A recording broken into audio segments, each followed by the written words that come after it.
Palavra do dia, com Dom Luiz Soares Vieira. Nós estamos hoje no dia 9 de outubro, nós estamos numa quarta-feira, né? E estamos aí conversando sobre a Palavra de Deus. E agora estamos na igreja tendo a leitura da Carta de São Paulo aos Gálatas, uma carta bonita, importante, é considerada com a Carta aos Romanos uma das cartas mais importantes, mais vamos dizer, incisivas de Paulo. E o que nós temos aqui? É o capítulo 2, versículo de 1 a 14. Então, Paulo, quando começa a fundar comunidades nos países pagãos, então, a pessoa se convertia, queria pertencer à igreja, ele batizava, né? E não exigia que a pessoa se tornasse judeu antes. E aí surgiu realmente uma grande confusão, porque os judeus e os cristãos judeus, né? Também os judeus que tinham se tornado cristãos, começaram a atacar Paulo. Então, ele vai contar 14 anos depois, quer dizer, veja, um tempo bom, ele já tinha fundado várias comunidades. Então, o que acontece? 14 anos mais tarde, subi de novo a Jerusalém com Barnabé, levando Tito comigo. Ele diz, eu fui lá por causa de uma revelação. Então, expôs ao pessoal dos apóstolos e das lideranças da igreja, da comunidade de Jerusalém, não é? Ou como é que tinha sido o trabalho dele de evangelização. E aí, então, viram que a evangelização dos pagãos foi confiada a mim, como a Pedro foi confiada a evangelização dos judeus. E aí, então, entra a questão. São Lucas, nos Atos dos Apóstolos, conta que Paulo e Barnabé, mais alguns, foram lá para resolver a questão.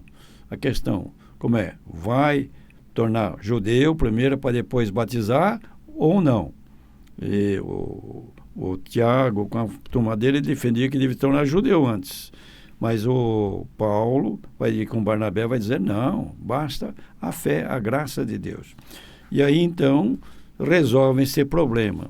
E ele vai dizer que, reconhecendo a graça que me foi dada, Tiago, Cefas e João, consideradas as colunas da igreja, deram-nos a mão, a mim e a Barnabé, como sinal da nossa comunhão recíproca.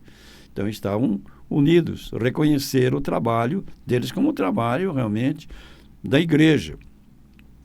E assim ficou confirmado que nós iríamos os pagãos e eles iriam os judeus. O que nos recomendaram foi somente que nos lembrássemos dos pobres, né? Então, a única recomendação que fizeram foi lembrar dos pobres. Isso procurei fazer sempre com toda a solicitude.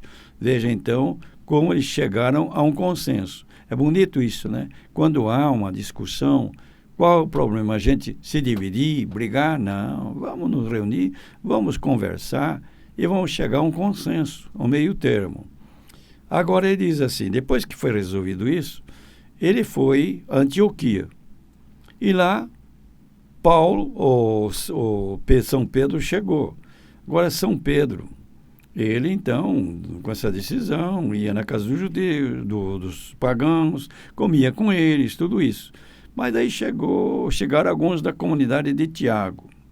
E aí, então, Pedro se retraiu, já não ia mais. E Paulo, vendo isso, ele não gostou, não. Falou, isso é um mau exemplo, né? Então, ele diz assim, quando vi que não estavam procedendo direito, de acordo com a verdade do Evangelho, disse a Cefas, Pedro, né?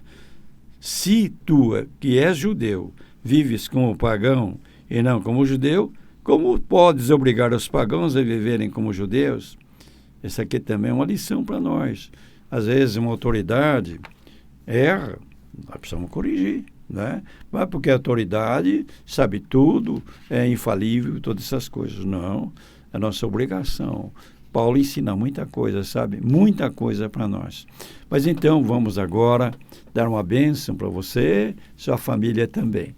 Nosso Senhor Jesus Cristo esteja diante de ti para te guiar, atrás de ti para te proteger, e aos teus lados para te acompanhar. Pela intercessão da bem-aventurada sempre Virgem Maria, Mãe de Jesus e Nossa Mãe, de São José e de todos os santos, desça sobre ti a bênção de Deus Todo-Poderoso, Pai, Filho e Espírito Santo, e esta bênção permaneça para sempre. Amém. Um abraço bem grande mesmo, né? E até amanhã, se Deus quiser. Palavra do Dia, uma produção Rádio Desterro FM 106.5. Se inscreva no nosso canal do YouTube Desterro FM.